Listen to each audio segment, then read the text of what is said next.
오늘 우리 함께 살펴볼 하나님의 말씀은 마태복음 1장 1절에서 17절인데 특별히 2절부터 16절까지는 그 예수님의 족보 이야기가 나오는데요. 읽으면서 내가 아는 사람이 나오나 한번 확인해 보십시다. 그리고 아는 사람이 나오면 이 사람은 어떤 사람이었지 이렇게 생각을 하면서 우리 좀 같이 교독해 보겠습니다. 아브라함과 다윗의 자손 예수 그리스도의 계보라.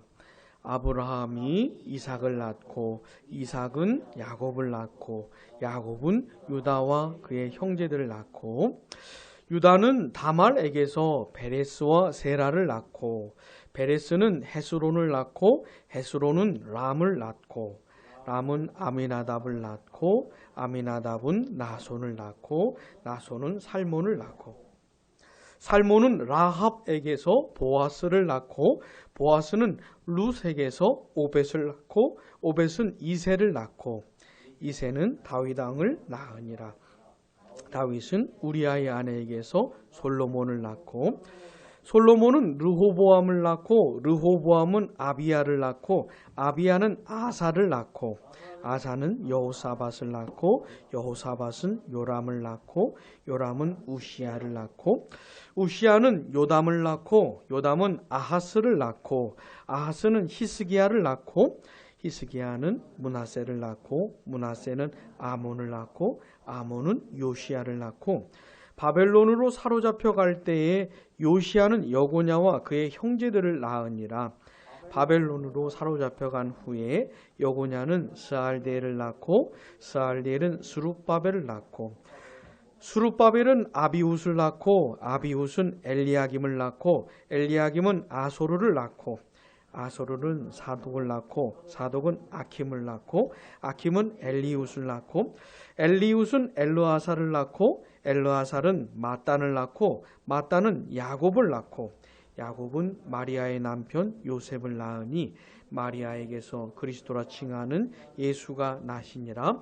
그런즉 모든 대수가 아브라함부터 다윗까지 14대요 다윗부터 바벨론으로 사로잡혀 갈 때까지 14대요 바벨론으로 사로잡혀 간 후부터 그리스도까지 14대더라.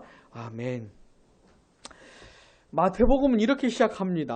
아브라함과 다윗의 자손 예수 그리스도의 계보라. 자, 이 마태복음 1장 1절은 성경 전체에 걸쳐 나오는 구속의 역사, 구원의 역사를 한 문장으로 요약해 놓은 그런 것이에요. 만약 어떤 사람이 마태복음 1장 1절을 가지고 성경 전체를 바라볼 수 있는 사람이 있다면 그 사람은 구원의 역사를 꿰뚫고 있는 사람입니다. 구원의 역사를 한번 시도해 보세요. 계속 하나님의 진리의 말씀을 점점 더 알아가면서 성경을 점점 더 알아가면서 다시 마태복음 1장 1절을 펴보고 이걸 가지고 한번 성경 전체를 해석해 볼 수 있는지 한번 시도해 보세요. 자꾸 우리 모두에게 그런 날이 왔으면 좋겠습니다. 그런 날이. 자, 예수님은 어떤 분이셔요? 아브라함의 자손으로 그리고 다윗의 자손으로 오신 분이십니다. 자, 그렇게 1장 1절이 시작되고 2절부터 16절까지는 예수님의 족보 이야기가 나오는 거예요. 예수님의 족보. 이 마태복음은 있잖아요. 예수님의 제자였던 마태가 특별히 유대인들을 위해서 쓴 복음서입니다.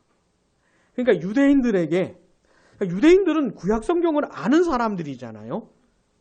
구약 성경을 아는 사람들이에요. 구약 성경에 메시아, 그리스도가 약속되어 있다는 걸 아는 사람들입니다. 메시아가 올 것이다. 이런 걸 아는 사람들이에요.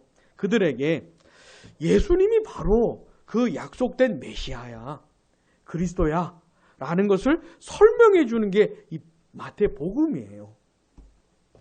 근데 유대인들이 정말 그러냐? 진짜 예수님이 구약 성경에서 약속된 오시겠다 했던 예수 그리스도냐?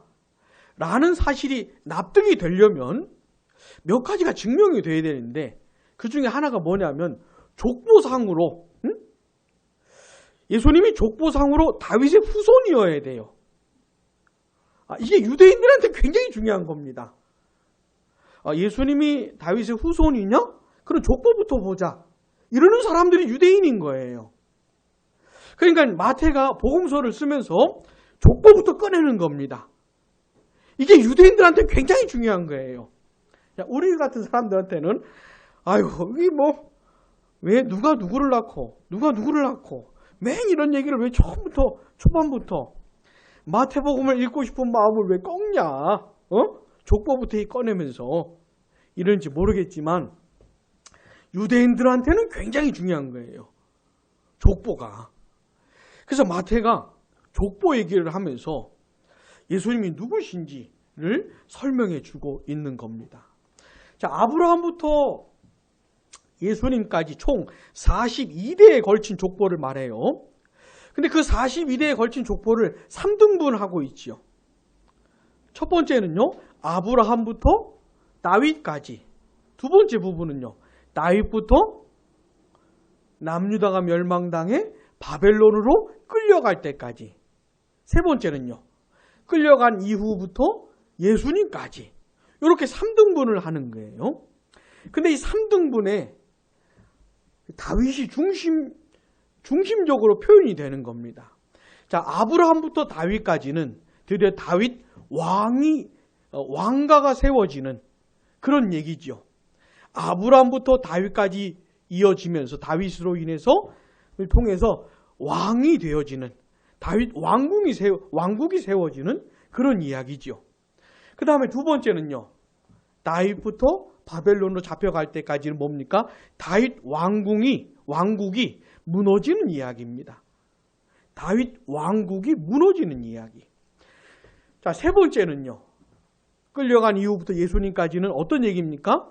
예수님을 통해서 다윗 왕국이 다시 세워지는 그런 이야기예요. 그러니까 예수님의 족보에는 다윗이 중심으로 나오는 겁니다. 다윗 왕국 이야기예요. 그것이 세워졌다가 그 다음 멸망당했다가 무너졌다가 그 다음 다시 세워지는 그런 이야기입니다. 자, 예수님의 족보에는 누가 중심적으로 나온다고요? 다윗이에요, 다윗. 마태는 이렇게 얘기하고 있는 것이에요. 그리고 자, 본문 17절 우리 한번 같이 읽어보겠습니다. 그런즉 모든 대수가 아브라함부터 다윗까지 14대요. 다윗부터 바벨론으로 사로잡혀갈 때까지 14대요. 바벨론으로 사로잡혀간 후부터 그리스도까지 14대더라. 42대를 3등분해가지고 14 이렇게 셋으로 나누고 있는 겁니다. 마태가 의도적으로. 그러니까 숫자 14가 중요한 것이에요. 따라해 봅시다. 14. 14가 중요한 거예요. 마태가 이 예수님의 족보를 통해서 14를 얘기하고 14. 이게 굉장히 중요한 것이에요. 심지어 마태는 있잖아요. 이 족보에 들어가야 될 사람들인데 그 사람들을 일부러 빼면서 왁구를 14로 맞춥니다. 14로 맞춰요. 예를 들어가지고 자 8절 한번 봐보세요. 8절 아사는 여호사밧을 낳고 여호사밧은 요람을 낳고 그 다음 같이요. 요람은 우시야를 낳고 그랬잖아요. 요람 다음에 바로 우시야를 얘기하고 있는데 사실은 그렇진 않아요. 이 요람과 우시야 사이에 아하시야, 요아스, 아마샤 요 사람들이 들어가야 돼요. 그러니까 요람 다음에 바로 우시야가 아니고 아하시야, 요아스, 아마샤 요 세 사람이 더 포함이 돼야 되는데 아니 마태가 뺀 겁니다. 일부러. 요 세 사람 빼고 우시야를 집어넣으면서 14로 짜맞춘 것이에요. 그러니까 여기 마태복음에 나오는 이 예수님의 족보는 아주 의도적인 족보입니다. 의도한 바가 분명한 그런 족보예요.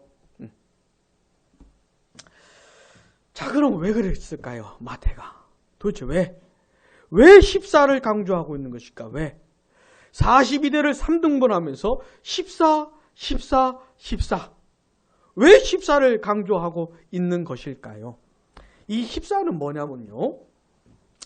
다윗의 히브리어 이름값입니다. 다윗의 히브리어 이름값이 14예요. 이 히브리어 알파벳에는요. 이렇게 한자 한자에 숫자 값이 붙어 있습니다. 숫자 값이 붙어 있어요. 예를 들어서 다윗은 히브리어 이름이 어떻게 되냐면 달렛, 바브, 달렛이에요. 세 개의 자음으로 되어 있어요. 따라해 봅시다. 달렛, 바브, 바보가 아니고 바브, 달렛. 달렛은 숫자 값이 4예요. 바브는 숫자 값이 6이에요. 그러니까 4, 6, 4가 되는 것이죠. 4 더하기 6 더하기 4는 몇이에요? 14죠, 14. 다윗은 14예요. 그러니까 다윗의 이름이 숫자 값이 14예요. 유대인들은 아는 거예요, 이거를. 우리는 14가 뭔지 모르지만은 유대인들은 아는 것이에요. 여러분, 유대인들에게 다윗은요, 아주 중요한 사람입니다. 왕 중에 왕이었어요, 다윗이. 이스라엘 역사 가운데 왕들이 많이 등장을 하잖아요. 그 왕들 중에 최고의 왕이 다윗이었습니다. 그러니까 유대인들은 다윗을 왕 중에 왕으로 아는 것이에요. 근데 그의 이름값이 숫자값이 14입니다. 14하면 다윗으로 알아듣는 것이 이 사람들은. 그러니까 마태가 이 14를 강조하고 있는 것이 14를. 이 족보를 통해서 마태가 있잖아요. 다윗을 굉장히 강조하고 있는 겁니다. 그러니까 유대인들은 이 족보를 이렇게 보면요. 아, 예수님이 다윗의 후손이구나. 이거를 우리보다 훨씬 더 강하게 와닿는 겁니다. 그들에게. 여러분, 구약 성경을 읽어보시면 우리가 사무엘 하를 이제 다 읽고 사무엘 하를 읽은 다음에 그러면서 다윗이 끝나거든. 다윗의 이야기가. 그 다음에 열왕기 상을 읽으면서 누구의 이야기가 시작될까요? 솔로몬 이야기가 나오고, 그래도 솔로몬 이야기가 제일 많이 나와요. 열왕기 상 하에서. 그 다음부터는 이제 북이스라엘의 왕들, 남유다의 왕들, 이 이야기가 쭉 나와요. 열왕기 상하에. 근데 그 왕들을 하나님이 평가하실 때 기준이 된 왕이 있습니다. 그가 누구냐면 바로 다윗이에요. 어떤 왕을 평가하실 때 이 왕은 다윗처럼 또는 다윗보다는 좀 못했다, 이런 식으로 표현을 해요. 다윗이 기준이에요. 왕 중에 왕이에요, 다윗이. 하여튼 여러 면에서 다윗은 굉장히 중요한 인물입니다. 굉장히 중요한 인물이에요. 기억하십시오. 마태가 왜 이 족보를 왜 처음부터 꺼내고 있고 왜 이렇게 14를 강조하고 있는지, 그건 뭐 때문이라고요? 다윗의 후손으로 오셨다는 것.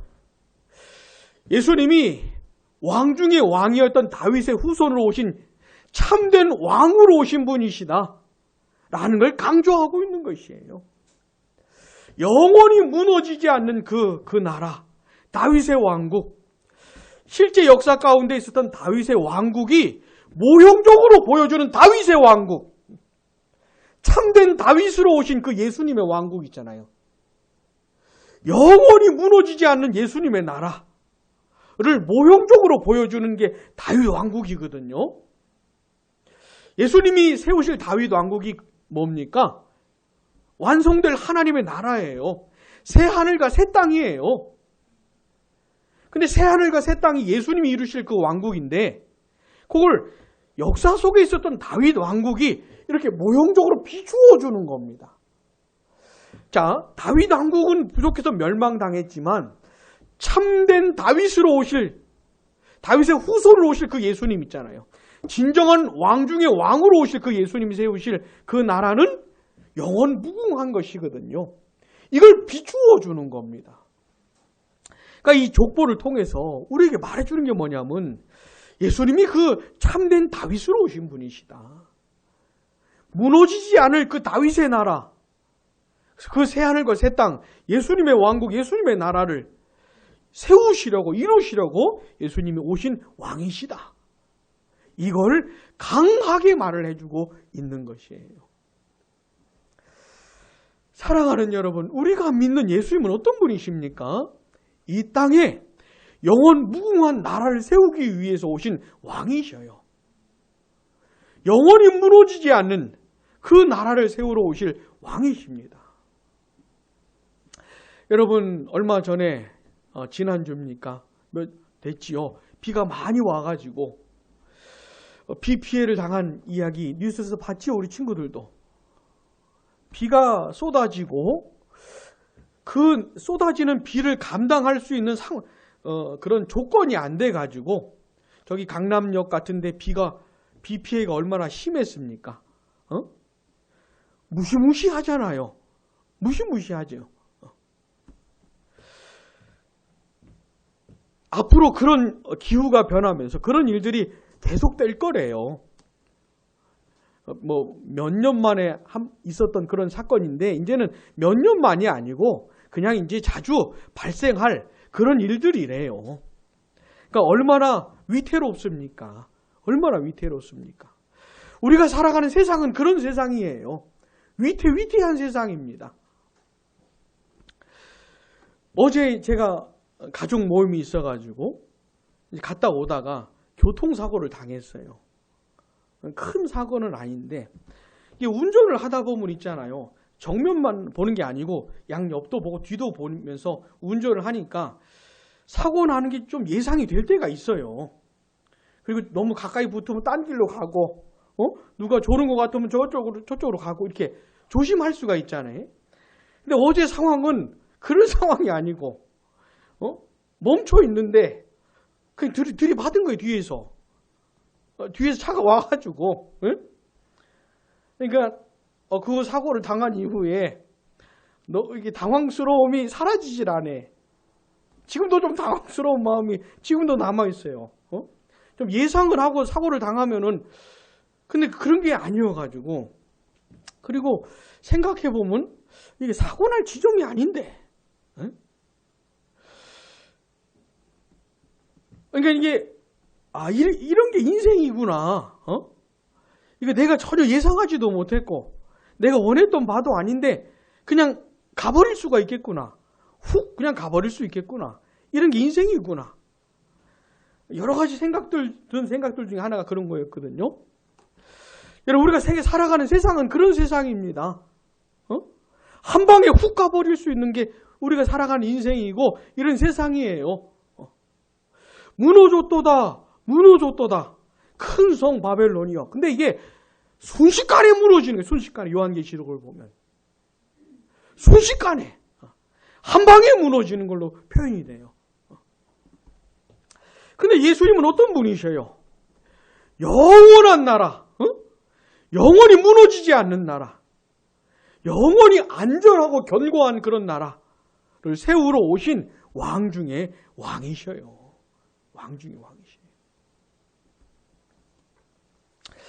마태가 이 족보를 통해서 지금 그런 얘기를 하고 있다는 것을 꼭 기억하시기 바랍니다. 자, 그렇다면 중요한 게 뭡니까? 그 예수님의 나라의 백성이 되는 게 중요하지요. 내가 이제 중요한 게 뭡니까? 예수님이 그렇게 무너지지 않는 영원 무궁한 나라를 세우러 오신 왕이라면 그럼 이제 내가 그 나라 백성이 되는 게 중요하잖아요. 멸망당할 이 세상 나라 백성이 아니고 영원히 무너지지 않는 그 나라 백성, 예수님의 나라 백성이 되는 게 중요한 거 아닙니까? 그게 중요하잖아요. 자, 그렇다면 도대체 어떤 사람들이 그 나라 백성이 될까요? 예수님의 왕국 백성들은 도대체 어느 정도의 사람들일까요? 여러분, 우리가 생각을 해보면은 그 나라 백성 정도라면 좀 거룩하고 경건하고 좀 훌륭하고 그런 사람이어야 할 것 같지 않습니까? 그 정도 돼야 예수님의 백성 될 것 같지 않습니까? 그런 게 아닌 거예요. 그 나라는요, 참 희한한 나라입니다. 그 나라의 예수님 왕국의 왕이신 예수님은 너무나 완전하신 분이세요. 그 나라의 왕은 완전 무결한 분인데 그 나라의 백성들은 영 그런 게 아닌 거예요. 그 나라의 왕과는 전혀 어울리지 않는 사람들이 그 나라의 백성이 되는 일이 벌어져요. 이게 참 희한한 일이라. 뭔가 좀 왕하고 좀 어울리는 사람들이 그 나라의 백성이 돼야 될 것 같은데 영 그런 게 아니라 그 왕하고는 영 어울리지 않는 그런 사람들이 그 나라의 백성이 되는 게 참 희한한 것이에요. 이 족보에 나오는 인물들을 통해서 우리가 그걸 좀 생각해 볼 수가 있어요. 참 희한한 놈들이 예수님의 족보에 등장을 해요. 아니 어떻게 예수님의 족보에 이런 놈들도 끼일 수 있을까? 이런 생각이 할 정도의 인물들이 등장을 합니다. 이런 인물들이 이런 놈들도 예수님 나라 백성이 될 수 있구나. 이걸 가르쳐 주는 것이에요. 자, 그나마 좀 괜찮은 사람들도 나오긴 해요. 자, 2절 봐보세요. 아브라함, 이삭, 요건 좀 괜찮은 사람들이잖아요. 자, 야곱은 어떤 사람입니까? 아주 약삭 빠르고, 아주 간교하고, 교활한, 이 머리싸움으로 이기기 힘든 놈이 야곱입니다. 아주 교활한. 그리고 그 인생에 쓴맛을 얼마나 많이 봤는지 몰라요. 야곱이. 아픔이 참 많은 사람이 야곱이에요. 자, 그 다음에 3절 가보십시다. 3절. 같이요. 시작. 유다는 다말에게서 베레스와 세라를 낳고 아멘. 자, 3절에 보니까 유다와 다말이 나오죠. 유다와 다말 이야기는 창세기 38장에 나오는데 둘이 무슨 사이입니까? 시아버지하고 며느리 사이예요. 시아버지가 며느리를 통해 아들을 낳았다 이런 얘기입니다. 이런 해괴망측한 그런 스토리가 예수님의 족보에 나오는 거예요. 이런 해괴망측한 얘기는 좀 빼야 될 것 같지 않습니까? 아니 그래도 우리 예수님 족보 얘기를 하는데 다말 얘기는 좀 빼지. 마태는 있잖아요. 넣고 있는 거예요. 다말 이야기를. 유다에게 아들 3명이 있었어요. 다말은 이 첫째 아들의 며느리였습니다. 첫째 아들의 부인이었죠. 근데 첫째 아들이 죽었어요. 유대인들의 풍습을 따라 이 계대 결혼이라는 게 있는데 둘째 아들이 다말의 남편이 되었는데 이 둘째 아들도 죄를 짓고 죽었어요. 근데 셋째 아들도 죽을까 봐 유다가 다말에게 주질 않았죠. 나중에 이제 이 셋째 아들이 다 성장했는데도 불구하고 유다가 이 셋째 아들을 자기에게 주질 않으니 다말이 창녀처럼 변신을 해가지고 유다에게 접근해서 둘이 성적인 관계를 갖습니다. 그래가지고 태어난 애들이 베레스와 세라예요. 이 다말은 창녀짓을 해가지고 시아버지에게서 아들을 낳은 여인이 이 다말입니다. 그 다음에 5절 가보세요. 살몬은 라합에게서 보아스를 낳고 했는데 이 라합은 어떤 여인입니까?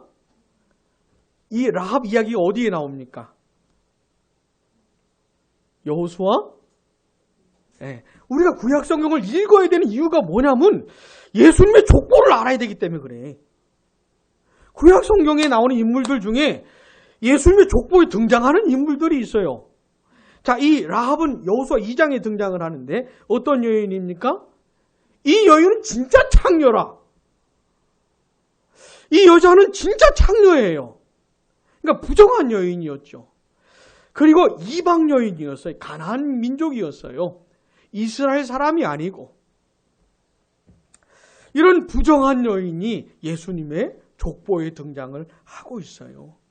그러니까 이런 라합같이 부정한 여자도 예수님의 족보에 끼워주면서 이 다말같이 창녀짓을 한 여인도 예수님의 족보에 넣어주면서 이런 사람들도 예수님의 백성이 될 수 있다라는 것을 얘기해주고 있는 것이에요.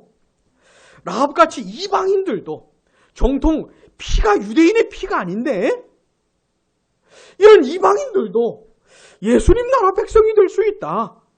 이런 걸 말을 해주고 있는 것이에요. 의도적으로 다말, 라합 이런 여인 넣고 있는 겁니다. 지금 마태가. 자, 그 다음에 5절. 보아스는 그 다음 같이요. 룻에게서 오벳을 낳고 그랬죠. 룻이 또 어디에 나옵니까? 룻기에 나오죠. 룻은 어떤 여인이었습니까? 이방 여인이었죠. 라합과 함께 이방 여인이었죠. 이방인들도 예수님의 백성이 될 수 있다는 것을 말해주고 있는 것이에요. 그 다음 6절 가보세요. 이새는 다윗 왕을 낳으니라. 그 다음 같이요. 다윗은 우리아의 아내에게서 솔로몬을 낳고 그랬죠. 자, 우리아의 아내가 누굽니까? 밧세바죠, 밧세바. 요거는 사무엘하 11장에 나오는 이야기죠. 다윗이 남편이 있다는 것을 확인하고 나서 이 밧세바를 간음을 합니다. 그리고 그의 남편 우리아를 죽게 만들죠. 그러니까 다윗이 죽인 겁니다. 간음을 하고 살인을 하죠. 이런 이야기가 예수님의 족보에 나오는 것이에요. 그리고 여러분 10절에 가보죠. 10절. 히스기야는 그 다음 같이요. 므낫세를 낳고 그랬죠. 므낫세. 이 므낫세는 어떤 사람이냐면 남유다의 왕들 중에서 가장 악한 왕이 므낫세입니다. 하나님이 남유다를 멸망시키기로 결정을 하시는데 그것에 결정적인 역할을 한 사람이 므낫세예요. 므낫세가 너무 악해가지고 남유다를 멸망시키기로 한 하나님의 뜻을 되돌리지 않으십니다. 하나님이. 므낫세가 결정적인 역할을 한 것이에요. 이스라엘 역사 가운데 악한 왕들이 많았지만은 그 왕들 중에서 이 므낫세는 정말 악한 왕이었던 것이죠. 그 므낫세도 예수님의 족보에 넣고 있는 것이에요. 여러분, 예수님의 나라 백성들, 예수님의 나라는 어떤 사람들이 그 나라 백성이 될 수 있을까요? 우리의 생각과는 전혀 달리 므낫세 같은 사람, 다말 같은 사람, 라합 같은 사람, 룻 같은 사람, 이런 사람들도 예수님의 나라 백성이 될 수 있는 것이에요. 그럼 여러분 등장하는 인물들 한번 쭉 봐보세요. 온전한 사람이 없어요. 한번 쭉 봐보세요. 온전한 사람이 없어요. 아사나 여호사밧 같은 왕들은 그래도 괜찮은 왕들인데 온전하지 않아요. 뭔가 하자가 있어요. 그 누구도 완전한 사람이 없어요. 온전한 사람이 없어요. 사랑하는 여러분, 예수님의 족보에 나오는 등장인물들을 한번 읽어보세요. 확인해 보세요. 그리고 이 인물들이 어떤 인생을 살았는지 좀 읽어보세요. 구약 성경을. 그러면서 어떻게 생각을 해야 되는 겁니까? 이런 사람도 예수님의 족보에 등장하는구나. 이런 사람도 예수님의 백성이 될 수 있는 거구나. 이렇게 알아가셔야 하는 겁니다. 그러므로 우리도 예수님 나라 백성이 될 수가 있어요. 우리도 가능성이 있는 것이에요. 최소한 살인하고 간음하고 막 그러지는 않지 않았습니까? 창녀처럼 살지는 않지 않았습니까? 우리가. 최소한. 우리도 예수님 나라 백성이 될 수가 있어요. 우리도 그럴 수 있어요. 우리의 마음이 아무리 부패해 있다 할지라도, 우리 마음에서 아무리 악한 생각들이 끊임없이 흘러나온다 할지라도, 우리의 말, 행동, 생각, 판단, 인생 참 악하고 더럽다 할지라도, 하나님 앞에서 지은 죄가 많다 할지라도 나도 예수님 나라 백성이 될 수 있다는 것이에요. 따라해 봅시다. 나도 예수님의 백성이 될 수 있다. 다시, 나도 예수님의 백성이 될 수 있다. 네, 예수님의 백성이 될 수 있어요. 너는 하자가 많아. 네 마음은 너무 더러워. 너는 너무 죄를 많이 지었어. 이래가지고 너는 예수님 나라 들어올 수 없어. 이렇게 말씀하시지 않는다 이 말입니다. 너는 불가능해. 너 같은 건 가능성이 없어. 여기가 어디라고 네 같은 놈이 왔어. 이렇게 말씀하지 않으신다 이 말이에요. 너도 예수님 나라 백성이 될 수 있어. 예수님의 족보가 우리한테 그런 얘기 하고 있는 것이에요. 사랑하는 여러분, 얼마나 감사합니까? 아니, 내가 하나님 앞에서 지은 죄가 얼마나 많은데 어떻게 나 같은 죄인이 영원한 예수님의 나라 백성이 될 수 있는가? 영원히 무너지지 않는 새하늘과 새 땅에 어떻게 나 같은 죄인도 들어갈 수 있다는 것인가? 이게 얼마나 큰 은혜입니까, 여러분? 이 가능성을 많이 생각을 하셔요. 이 가능성을. 이게 얼마나 큰 은혜인지 많이 생각해 보셔요. 그리고 왕 중에 왕으로 오신 예수님, 다윗의 후손으로 오신 이 왕으로 오신 예수님을 마음으로 모시기를 바랍니다. 여러분 마음으로 나의 왕으로 모시세요. 예수님을. 내 왕으로, 내 존재의 왕으로, 내 인생의 왕으로 예수님을 모시세요. 더 이상 내가 내 인생의 왕이 아닙니다.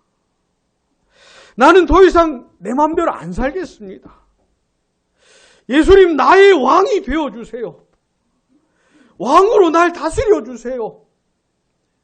내가 이젠 예수님을 왕으로 모시고 왕이신 예수님의 뜻대로 살겠습니다. 날 다스려 주세요. 날 예수님의 백성 삼아 주세요. 하면서 예수님을 왕으로 모시세요. 예수님을 왕으로 모시세요. 사랑하는 여러분, 한번 다시 따라해 봅시다. 나도 예수님의 백성이 될 수 있다. 그러므로 예수님을 왕으로 모시세요. 더 이상 내 인생 내 마음대로 살지 말고 내 인생 내 것처럼 내가 왕노릇 하지 말고 예수님을 왕으로 모시고 예수님이 왕노릇 하시도록 예수님이 왕으로 날 다스리도록 예수님 나에게 왕으로 와주세요. 날 다스려 주세요. 내 생각, 내 고집 이거 꺾고 예수님 왕으로 모시고 살 수 있도록 도와주세요. 이러면서 예수님을 모시세요. 마음으로. 왕으로 모시세요. 예수님 나라 백성이 될 수 있습니다. 이 누구든지 예수님을 왕으로 모시는 사람, 예수님 나라 백성이 되는 것이에요. 예수님 나라 백성. 이제까지 그리고 지금도 마음이 아무리 부패하고 더럽다 할지라도 이제까지 아무리 지 마음대로 살아왔다 할지라도 자기가 자기 인생 왕노릇 하면서 지 멋대로 살아왔다 할지라도 이제 예수님을 왕으로 모시면 예수님의 백성이 되는 것이에요. 예수님의 백성이 영원히 무너지지 않는 그 나라 백성이 되는 것이에요. 부디 예수님을 왕으로 모시기를, 예수님을 허접하게 생각하지 말고 우습게 생각하지 말고 그분을 왕으로 모시기를. 그래서 그 나라 백성이 되어서 예수님의 통치를 받으며 이 세상을 살다가 과연 영원히 무너지지 않는 그 나라에 들어가게 되시기를 축복합니다. 기도하겠습니다.